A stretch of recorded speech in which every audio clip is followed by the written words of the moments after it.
So I don't know what that's all about. Do you hear now? Now I hear you perfect. Lay. Okay. All right. The only one who's watching that I don't want to hear is Pauline. Hiya, Pauline. Good morning. Good morning. So I'd like to start maybe while people are still logging on, maybe start with a very little humorous story that I think you all like that I heard the other day, which it's really, I liked it. I hope you like it too. It's in the form of a joke. So this woman gets on the bus, and old lady gets on the bus, and she's pushing onto the bus, and the driver stops her and says, "You need exact change to get on, lady." Oh, excuse me, there goes my phone.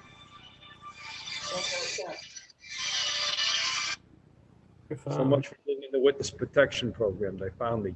Anyhow, this woman gets on the bus. Driver stops her and says, "Lady, you need exact change to get on. Where you going?" And she's fumbling and she can't find the change. And she says to the driver, "If you knew what I had, you knew what I had. Yes. You knew what I have, you wouldn't bother me. You'd leave me alone." Let's go. Well, looks at her, it's an old lady, let her stay on the bus. She's walking back, she's trying to get to the back to see if she can get a seat. People won't let her pass. She's going, if you knew what I have, you'd let me go all the way to the back. And she gets to the back, she can be near the exit door. She can't find any seats, so all the seats are taken. And nobody gets up for her, and she starts moaning, if you knew what I have, okay, you wouldn't let me stand. So with that, 3 people get up and they give her a seat. Finally, at the end, one lady walks over to her and says, it's not my business, okay? But what is it that you have? Please tell me. We'd like to know. What is it you have? She says, I have chutzpah. Okay, I'll leave that alone. All right. Okay, we'll leave that joke alone. All right, not bad. All right. Well, welcome everybody. I hope everybody's having so far a happy secular New Year. No. Even those that are up north and watching. So. Especially those that are up north. Especially, right. So, you remember when we were all kids, we used to go to the movies every once in a while, and they always had these cereals in the movie. You had, not cereals that you eat, but cereals with an S. You saw chapter 7 of this one and chapter 9 of this one. And always at the exciting moment, they cut it off and you had to rush back the next week to find out if the train was going to run her over or if she was going to get out of the burning house, the fire. Well, we last week left off. Let's set the scene. We had Tamar being taken out, right? She was being, let's try to visualize the scene. She was being taken out. She was being taken to the public square, okay, where she was going to probably be, tied up, and some guy was standing there probably with a match or an igniter or whatever they used to start fires in those days, and he was going to burn her. And I'm sure the townspeople all came out to watch what was going on. And all of a sudden, we finished the shir. She's being taken out. She's okay. The other thing that we know is that I told you the Gemara that Yehuda had received a little package, a FedEx, what do you want to call it? He had received a FedEx, and in that FedEx was his ring, his sash, and his staff. That was his package he received. All right?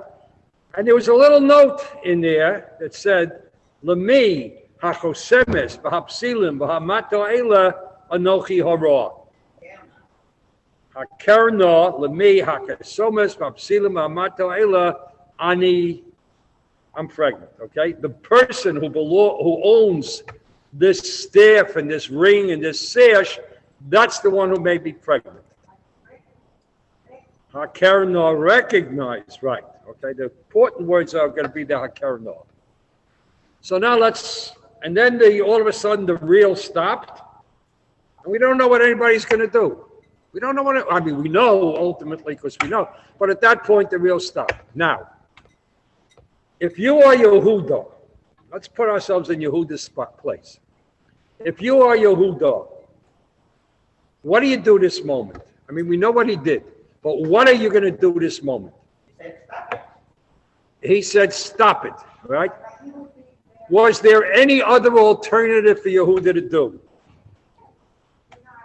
Yehuda could have said, let this public execution go forward. Why? Why would he say something like that? Because, Is the package open before it was open or after it was open? Okay, want to hide the truth, but why would he want to hide the truth? Because it would implicate him. Because the whole situation was embarrassing to him, correct? Right. The whole situation was embarrassing to him. As far as society was concerned, but he was the only one that knew it. The rest of the people didn't know it. But should it become known that he impregnated his daughter-in-law, and Yehuda is the chief judge of the town, he's able to pass life and death decrees on people. He sent them out to burn. So removing her from the scene is a tremendous, tremendous advantage to him. He's got all his things back, so he doesn't have to worry about that. Nobody will ever know what he gave, okay? And she's removed from the scene. It removes a big problem for him. He doesn't have to worry about the fact that in the future she can embarrass him publicly again.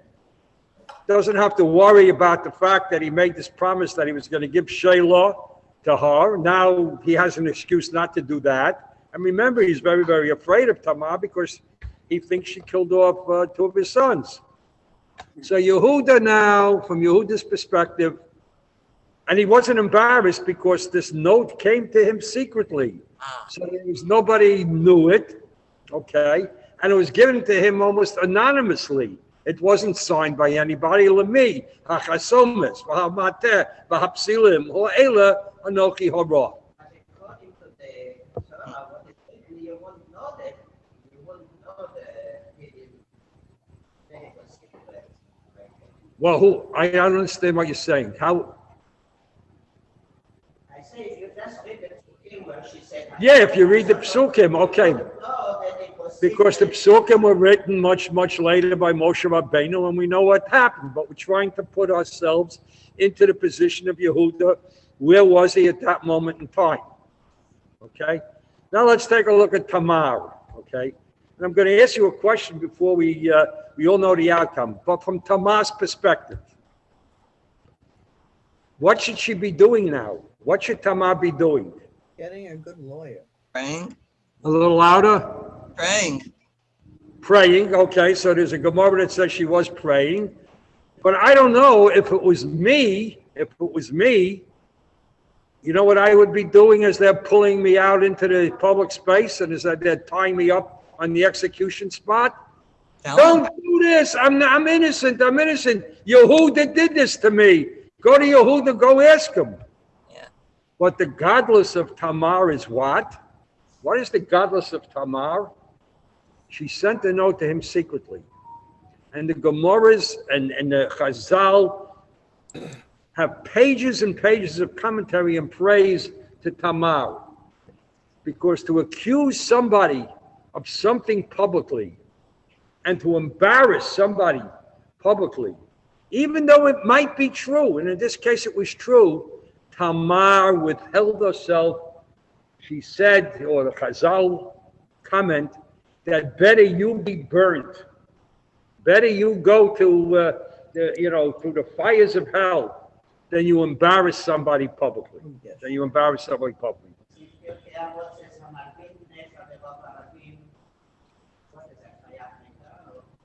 Yeah, Chayv Mita, right.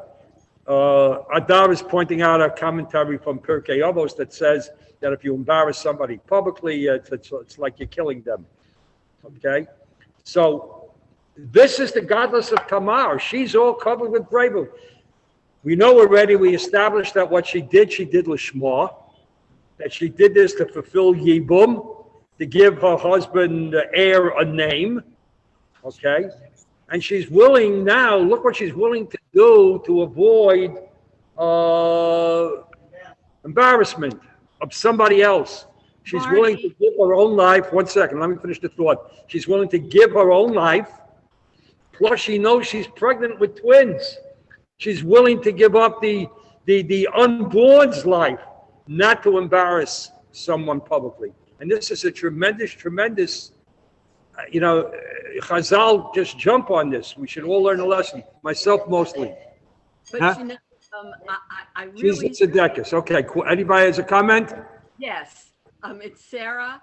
I think that you have to realize, though, that Tamar is equally guilty as Yehuda, because just like Yehuda shouldn't have had relations with his daughter-in-law, a daughter-in-law shouldn't have relations with her father-in-law.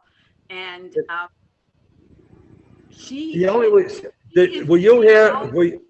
Eggs Sarah. in the basket that Yehuda will not kill his children. Sarah, were you present last week? Yes. And you still think that the two of them were having sexual relations was a sin? Well, no, I mean. Well, you just said right now, you just said that this was a sin. She was being taken to the stake for, as a widow, having relations outside of marriage, correct? Wrong. Then why were they putting her on the stake? Right, she's not married. She was. Okay, all right. To rephrase your question, according to Yehuda, she was being taken out to be burnt because this was his daughter-in-law, and he told his daughter-in-law to sit home and wait for Shelah, the third son, to become old enough to be of marriageable age, and she had the obligation, that's Tamar, to wait and to fulfill Yibum. And since she didn't wait to fulfill Yibum, and in fact she became pregnant, she violated the norms of society at that particular time. Remember, Yibum was not from the Torah at that time. It was a societal requirement of the people who lived, both for Jews and Canaanites who lived during that period of time.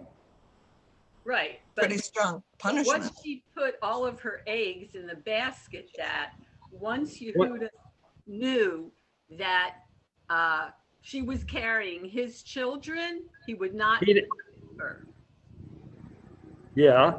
He didn't know it when he condemned her to death, okay, he was only told that your Tamar is pregnant. He didn't know from who.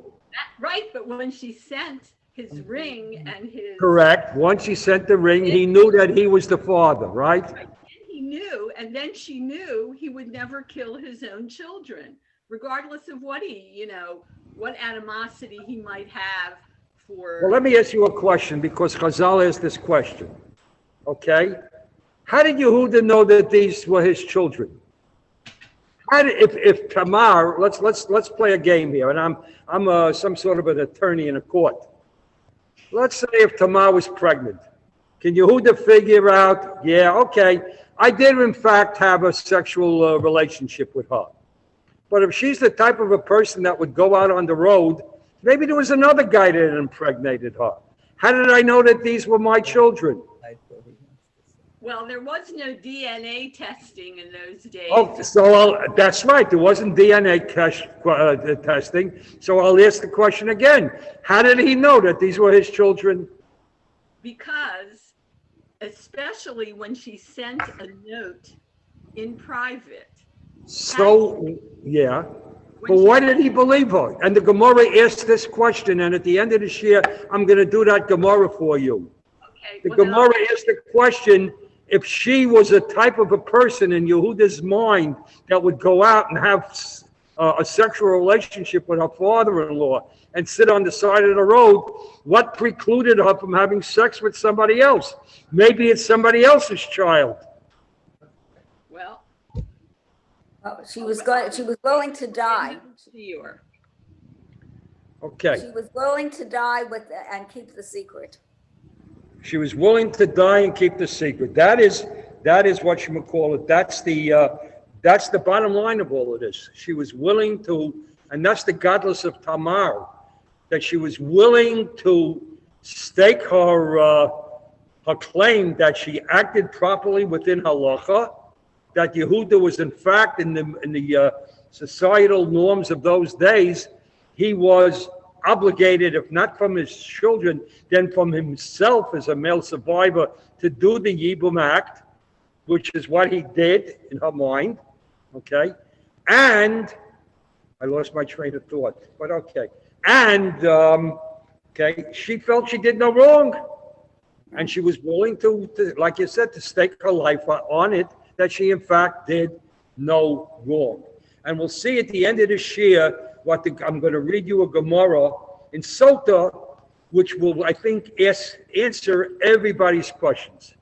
The Gemara basically says, I'll read it to you later, that all of this happened. Anybody that thinks that Tamar and Yehuda did anything wrong, understand this was all min hashamayim.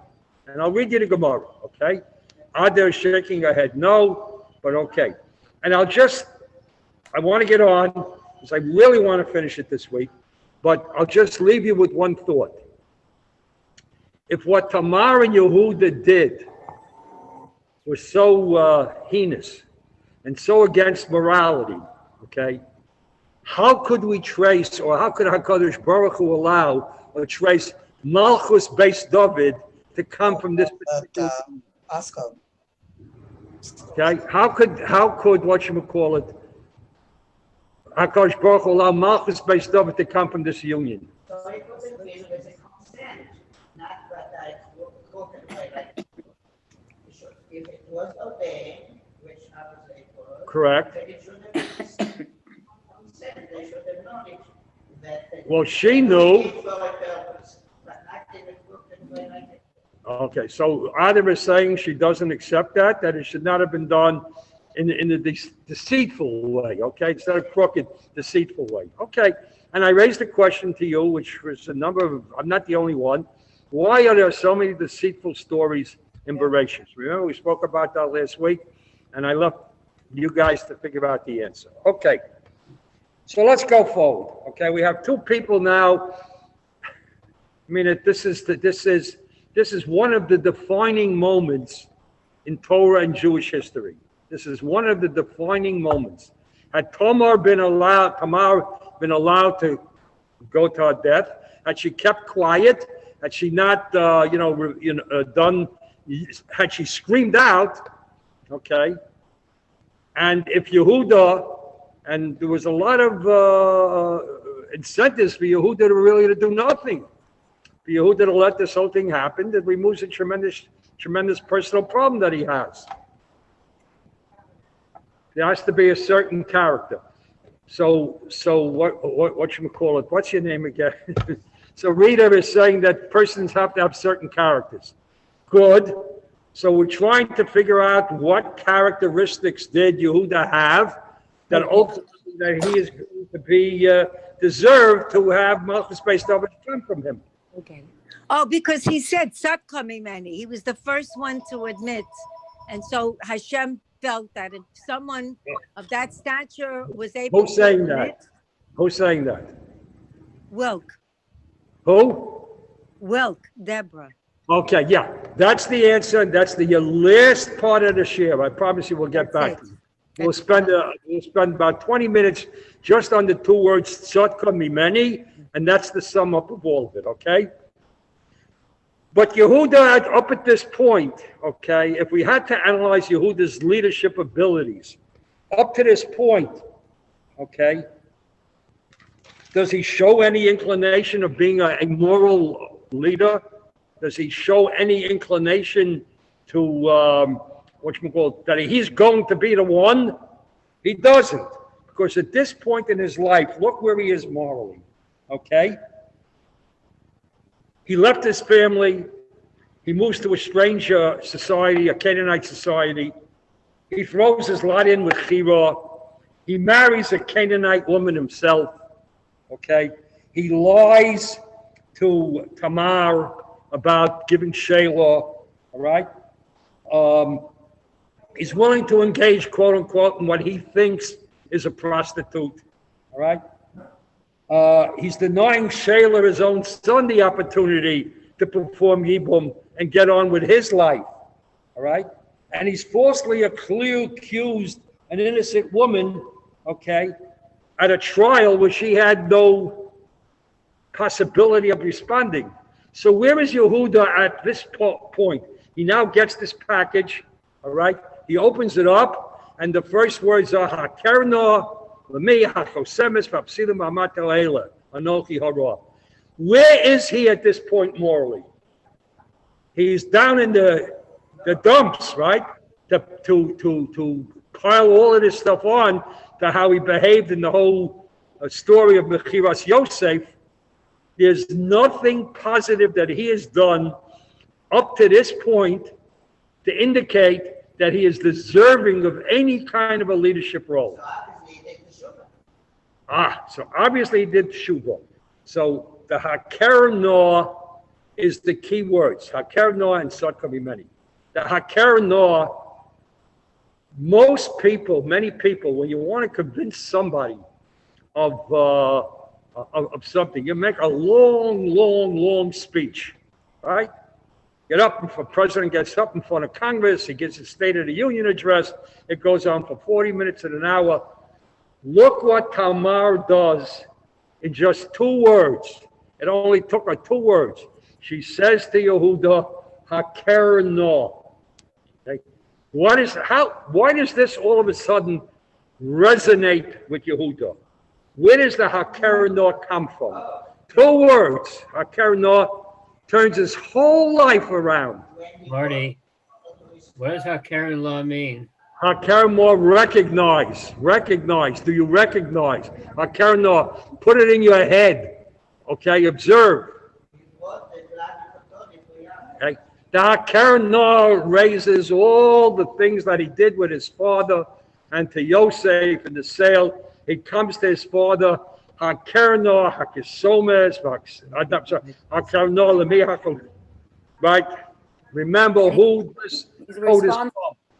Right? Is this Yosef's or not? And for 22 years, that Haker Noah, that deception went on and on and on. Because they say, Chazal say that the brothers took a vow that none of them were going to tell Yaakov Avinu, okay, what really happened.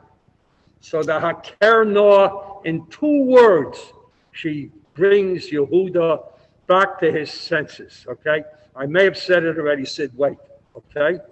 Okay, go ahead. Everybody was spoken to Mary that they were not allowed to tell their father. That's correct. They were not allowed to tell the father. They convened the basin of themselves, the brothers, and they said that anybody that revealed this secret was going to go into Chayim. They kept the secret for 22 years. 10 brothers. Binyamin wasn't in on. Okay, all right. I want to stay with Yehuda. I don't want to get onto the Yosef story. All right. Sid said that Hashem made himself part of this basin too. Okay. So the next pasuk, Vayaker Mimenu, he repeats her words right back. He gets it. In 2 words, Yehuda's entire outlook on life, his entire course of action is now all of a sudden is drilled into him.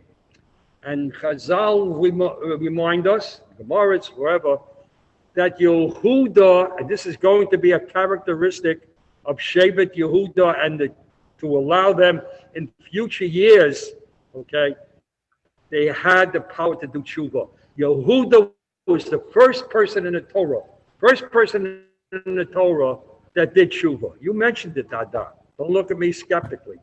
The first person in the Torah that did tshuva. And he does his tshuva. Not only does he do tshuva, he does it publicly. Because if I want to set the scene, I think what he does, trying to put this like into a movie. Let's assume now he ran from where he was sitting in the Beit Din, or he ran where he was sitting wherever he had this note, and now he has to get to the public square to stop the execution somehow. And then when he's going to run into the public square, what is he going to say to everybody? He is willing to shame himself publicly and to admit publicly that shortcome many. Let's go back to the text now. See where we are. I dropped my notes. I'm back, okay? All right. Okay. So let's note a couple of things. Tamar publicly, or even privately, has never accused Yehuda of being the father. She used the words "Lemi hachosemis v'hamate b'apsilim u'ela." The who this thing belongs to, that's the one that I became pregnant with. She never mentions her name. No lashon hara. She's not going to embarrass him publicly. Okay. All right. Tamar has taught Yehuda lessons that he fully absorbs. He gets it. Okay, and becomes part of his future leadership style and integral parts of all of Yehuda's leadership and the kings in the future.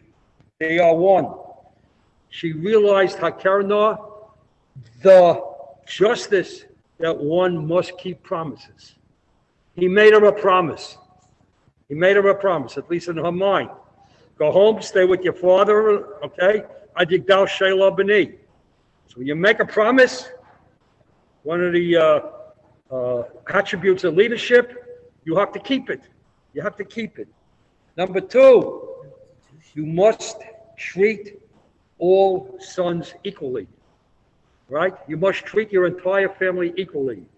Yosef, Shelah, these were people that were hurt by him, by his actions. He hurt Shelah, he hurt Yehuda, he hurt his father. So he had to learn once the ability, you must treat your family with respect, okay? 3, that there is a duty of brothers, leaders, to uphold and care for one another.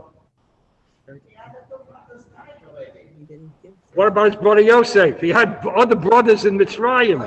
And I'm sorry, okay? All right?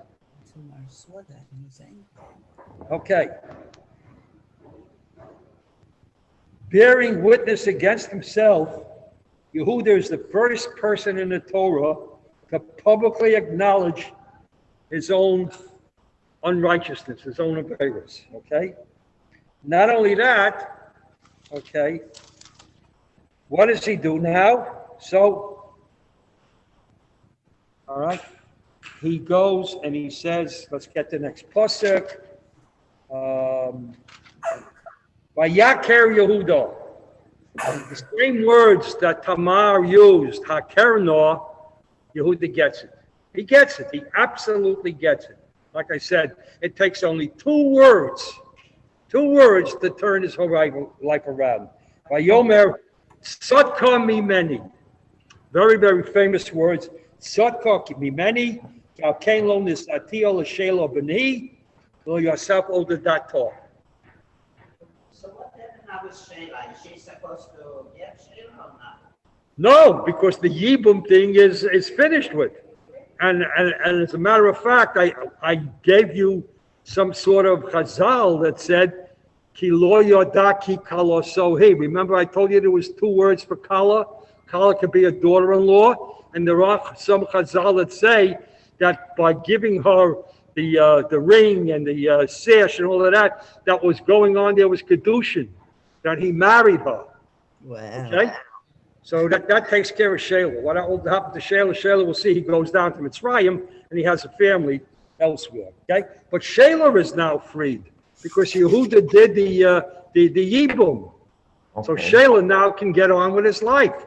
So if he finds another woman somewhere, Aren't the brothers supposed to be the Yibum, not the father? we spoke about this. The question is, aren't the brothers supposed to be the Yibum, not the father? After Matan Torah, it was the brothers, a brother. But before Matan Torah, it was any male descendant, any male part of the family, and Yehuda was part of the male family. Okay? All right.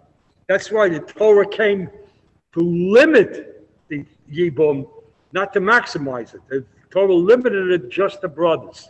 Okay.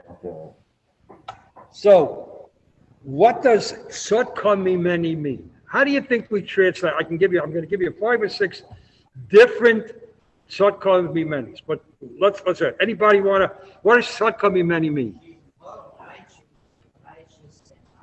Means, so Ada says she's more righteous than I am. What does that mean?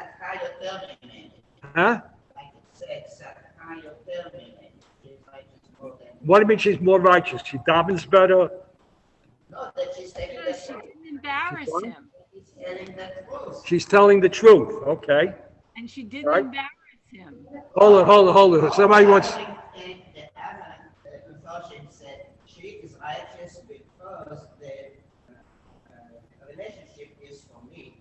Okay. All right. Okay. I'll give you Okay. Does somebody want to know who's watching on Yes. Zoom want to say Yeah. something? Yeah, he was forced to come forward. She kept quiet on her own Why was he forced No, to he come? wasn't forced to come because she forward. sent him the package and it's Well, got. nobody knew that. Nobody knew that. Well, Nobody knew that. The it's only one very- that knew that was the two of them. That's Very why good. Yehuda was so great. Well, he was forced in his mind. Yehuda could have taken this FedEx package and he could have No, dumped it. That's And who would right. have known? Right, but if he hadn't gotten the Nothing. package, probably wouldn't have done it, maybe wouldn't have done No. anything, I think So spiritually. this is the whole issue. He got it. Now what is he going to do? right? It's very hard for people to admit they're wrong. All right, so let's go. Such will be many.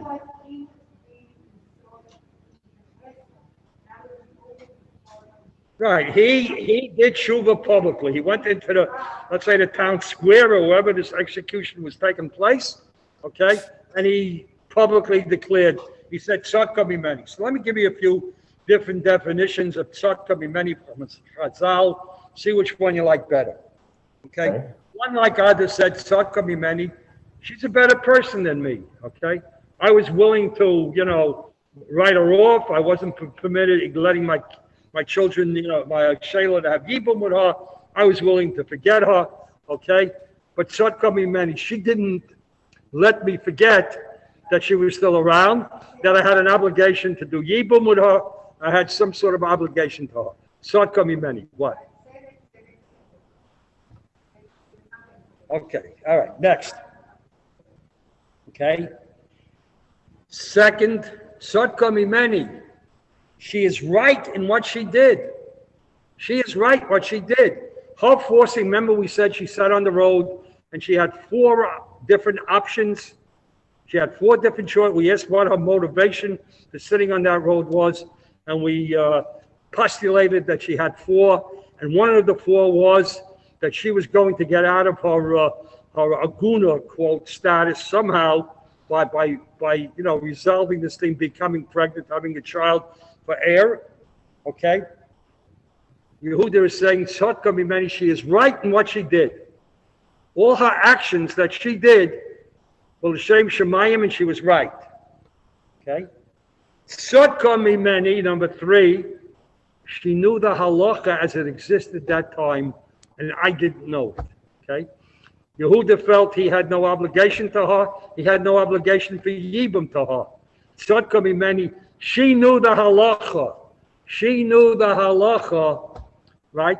That I had an obligation to her, that I was also responsible for Yibum. Then I have to accept because if he was a chief judge, how come he didn't know that? Oh, okay. It's good. How come if he was chief judge, he didn't know it? Maybe he didn't want to know it. Okay, all right, next. Okay. The Torah, when it's written, doesn't have any punctuation marks in it. But if we take Tzadka Mimeni, what would happen if we put a little comma after the word Sotkar. Then it reads Sotkar, Mimeni. Sotkar, she is correct. She's right. Mimeni, the child is for me. The child is for me. And this is what Yehuda is saying. Sotkar, she is right. Mimeni, the child came from me. But the one that really is probably going to blow you away, which we'll talk about now, okay, that the Sotkar came from Yehuda with the comma Sotkar, and then a baskol came down min hashamayim that said mimeni, that this child, HaKadosh Baruch Hu said that this whole situation, mimeni, okay? Either sits there and considers being a skeptic. Huh? That's the problem. That's the problem. You're throwing out Torah Shabbat Peh when you go by the text. Okay, so if I bring you better than the Midrashim, if I show it to you in writing in a Gemara, okay, will you be less skeptical? No. Okay, all right. At least it's an honest answer. So it could be many. So let me go do a Gemara. Go take a look. I have the last page of your handouts has Gemara Makos, not Sotas, Makos. Okay, Gemara Makos. 1, 2, 3, 4, 5, 6, 7, 8, 9, 10, about 15 lines from the bottom. 15 lines from the bottom of the Gemara. What page The is that? last page in Gemara, the last page. You don't have the handouts there, so I get the people zooming. No, the Gemara, the last page of your handout, the last page. Show it. Okay? I'm going to read you a Gemara. This is Gemara Makos. Gemara says as follows. Okay, about 15 lines from the bottom, all right? Omar Rabbi Elazar. Rabbi Elazar comes out with the following statement. Okay? Begimel Makomos, in 3 different places, Hofia Ruach HaKadosh. Okay? What does that mean? In 3 places, Hofia. What's the word Hofia? Appeared, showed up, okay? I want to use a better translation. Butted in, okay? Gave his, all right, appeared, okay? The Beis Dino shall shame, in the Beis Din of shame, because that's what Yehuda at this point was head of, the Beis Din of shame, okay? The Beis Dino shall Shmuel Haramosi, and in the Beis Din of Shmuel, the Beis Dino shall Shlomo. Okay? The Beis Dino shall shame. What does it mean? It goes back that the HaKadosh Baruch Hu suddenly appears in the Beis Dino of shame. The Chsiv Vayaker Yehuda goes back to our pasuk that we just learned. Vayaker Yehuda Vayomer Sotka Mimeni. The Sotka Mimeni came Sotka, and the Mimeni is the Hofia of Hashem. Sotka, she is correct. Okay. Sotka, Mimeni, HaKadosh Baruch Hu is saying that this whole thing happened, Mimeni, for me. I arranged it. So that happened when they started this.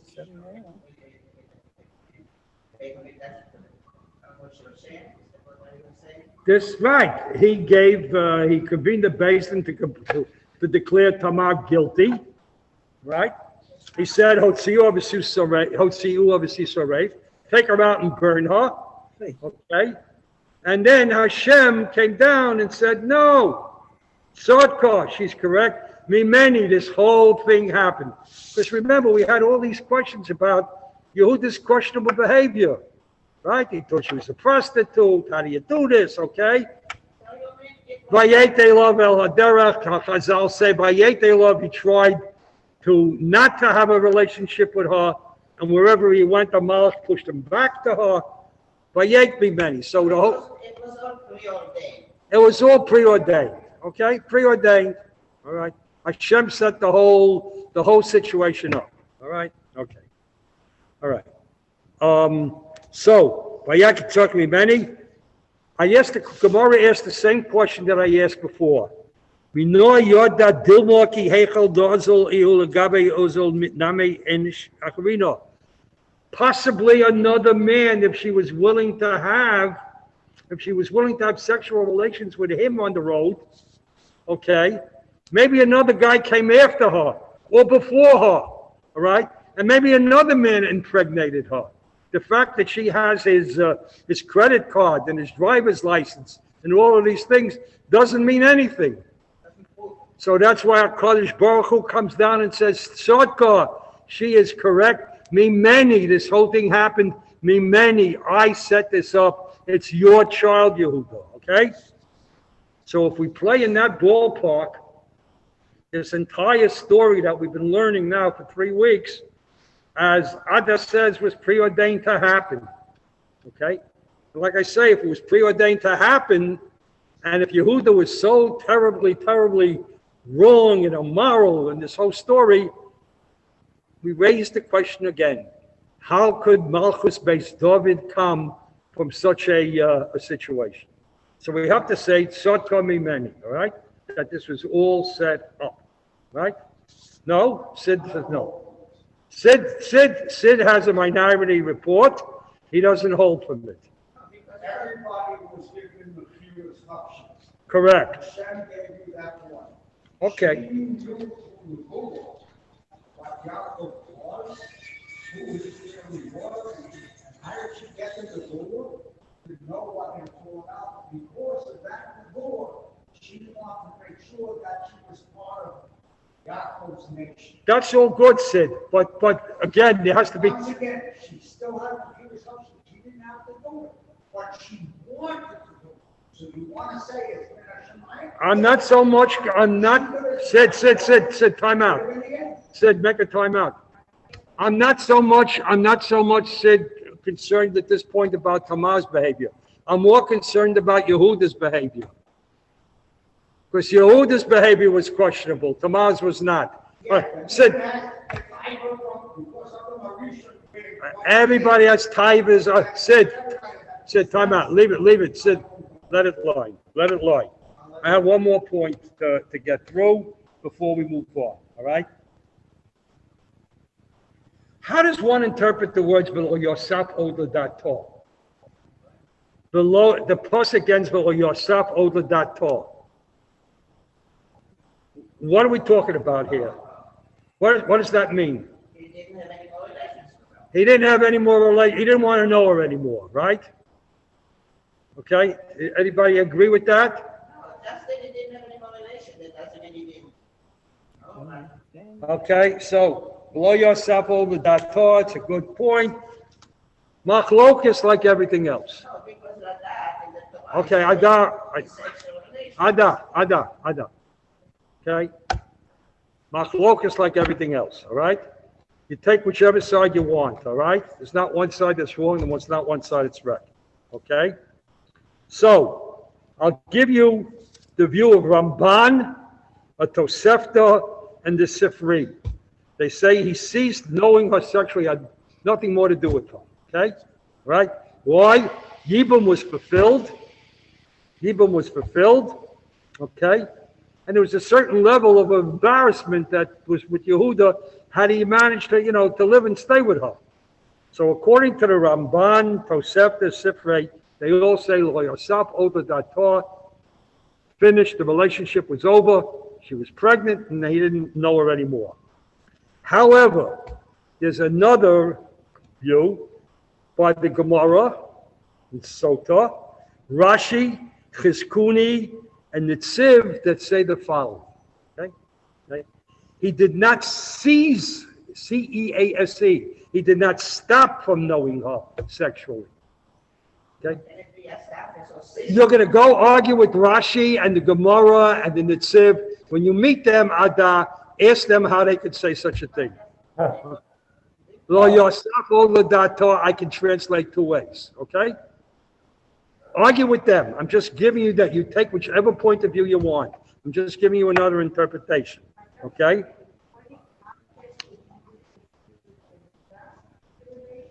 After he admits that he's the father, even in today's society, does the paternal father have some obligation? Does Yeah, the paternal father have some obligation to the children? child support. Okay, so he says he considered their relationship, remember we hinted at it, that this was a kedushin, that he married her. He gave her a shavei pruta. Chira and the retinue was there, so he had the Adam there, right?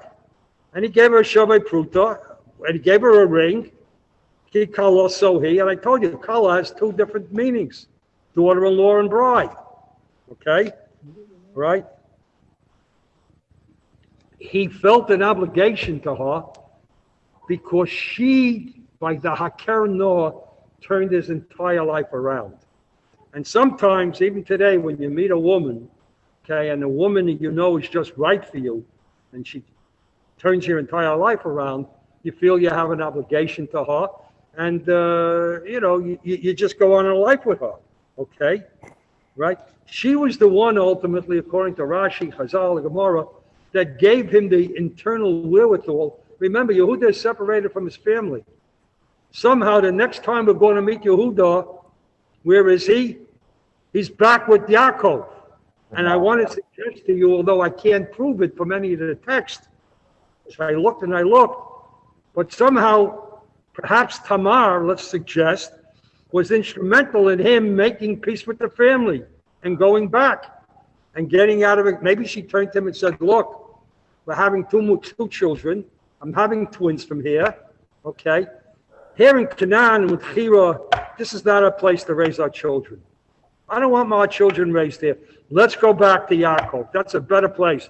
We can learn some Torah there. Here we'll get nothing, all right? All right.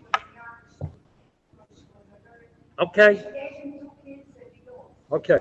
So, again, the second view is held by the Gemara Sota, Daf Yud, Amud Aleph, if you want to go back and check.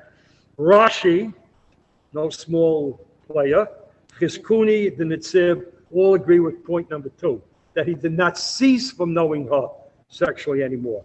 As a matter of fact, I don't know if you want to read anything to it, but if you look at the handout, in the Torah itself, it's mentioned the following, okay? When the children go up to the Shivim Nefesh, I think it's number 13 in your handout, okay? When Yaakov and his children are going down to Mitzrayim, okay? Who is going? Who's going? Okay. Look at number 13 in your handout. Next. Bnei Ruvain. Next pasuk Bnei Levi. Now let's go Bnei Yehuda. The Onan. B'Shelah. Wait. B'Shelah. Okay. Feretz Zerach. We haven't come across Peretz and Zerach yet. Okay. Vayomos Ebi Onan B'Eretz Canaan.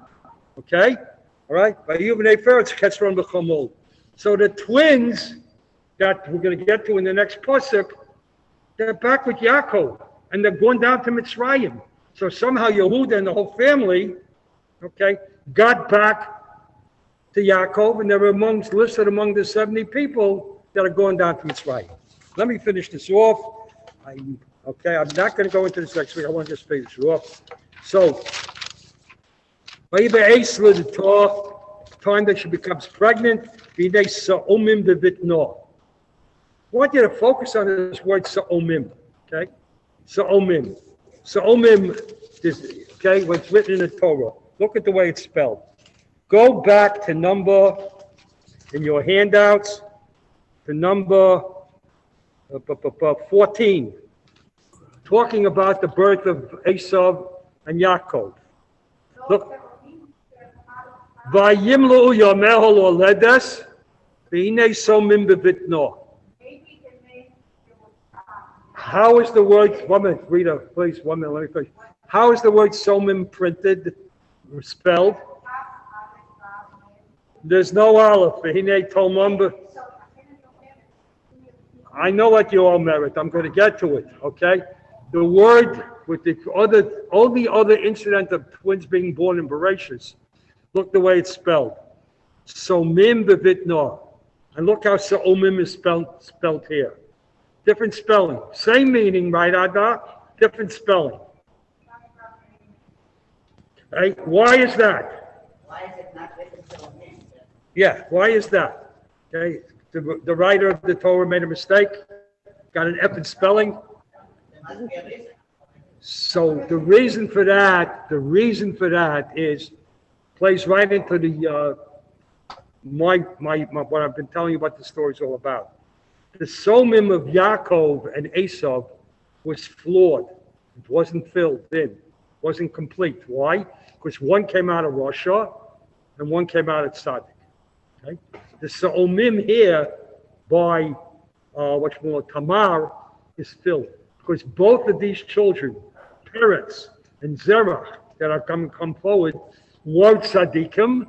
This was a good, proper birth. It wasn't, an under-the-table kind of relationship. And that's what the Torah is telling us, even in the spelling of the word Talmim. Okay? So the two children are born, Peretz and Zerach. Sam? No, with the aleph is about. Without this aleph, it means that there's something flawed there. The spelling of Ta'omim is with an aleph. The first time it appears in the Torah, it doesn't appear with an aleph. That's what I'm saying. The first time it appears in the Torah, Ta'omim is without an aleph. Here in our story here, it's Ta'omim with an aleph. Okay. Couple of things to close up. Next week, I want to move on to something else, the Yehuda Binyamin story. Okay. The next time we meet Yehuda, okay, he's going to be back with his brothers. What caused him to return, we can only speculate. I can't find any commentary on why Yehuda all of a sudden turned back to his brothers. The next time the Torah mentions him, he's back there, okay? So I want to speculate on a couple of things that might have caused him to go back to his brothers. I have no proof for anything I'm going to say, but it's just a speculation. You like it, fine. You don't like it, that's okay too. Tamar opened his eyes to what he was doing. He took responsibility, and he felt morally obligated to return and take responsibility for the family. Right? Good. He learned the needed leadership skills he needed or was lacking.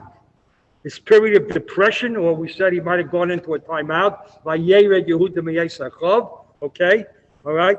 His period of being a timeout, of being away, had ended. He was able to put his life back together again. Having a family now, Peretz and Zerach, he couldn't afford for them to grow up outside the home of Yaakov with different values. So he goes back to Yaakov's house, okay?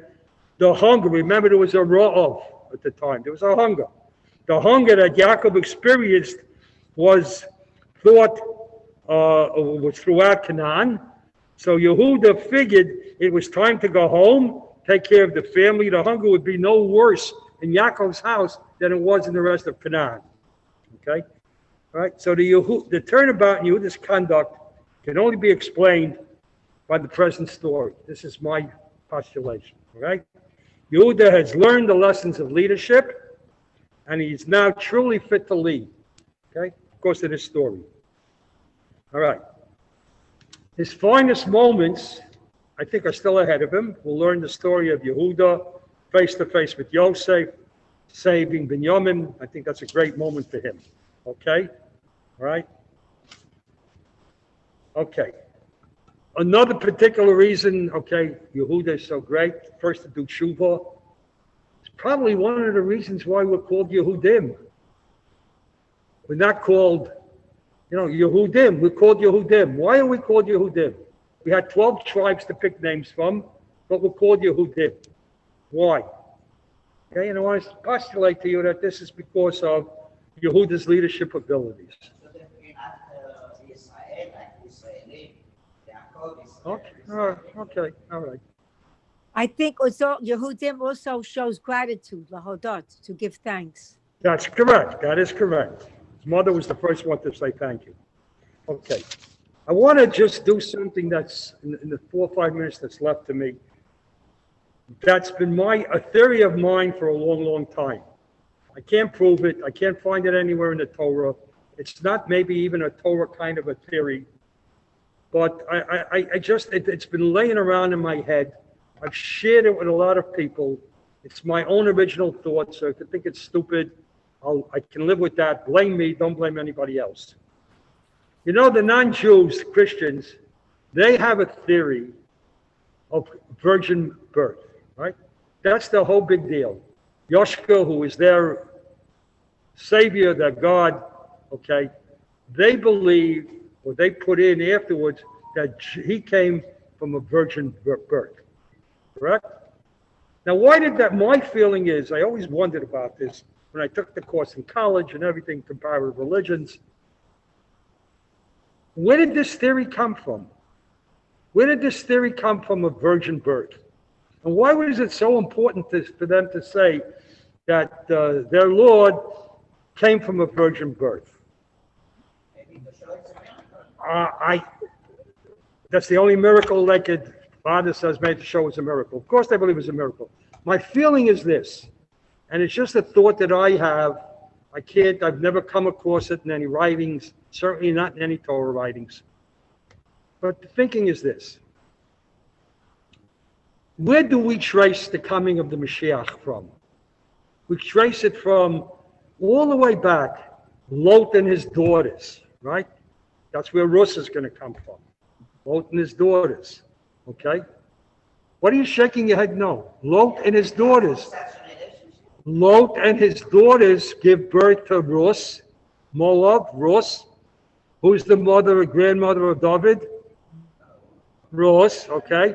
So we have that story, okay? We have this questionable story with Yehuda and Tamar. As Sarah said, it's his daughter-in-law, you know, questionable kind of relationship, right? Later on, we'll learn about Yishai, okay? That why was David HaMelech not accepted originally by his brothers? He was the only one of the brothers that had red hair. And so what? But we'll learn that there was a question of what went on in Yishai's house as to who the true mother of David was. We'll see there was a thing. But anyhow, all these questionable relations, okay, where our Mashiach is going to come from Lot, that whole thing, from Yehuda and Tamar, okay, from Yishai, questionable relations. They couldn't deal with this, to have a Mashiach come from such a questionable sexual relationship. You know what? I got a better idea. Let's give him a virgin birth, and we don't have to deal with all these questions at all. Give him the virgin birth. So that's my feeling, you know. Again, I can't support it by anything.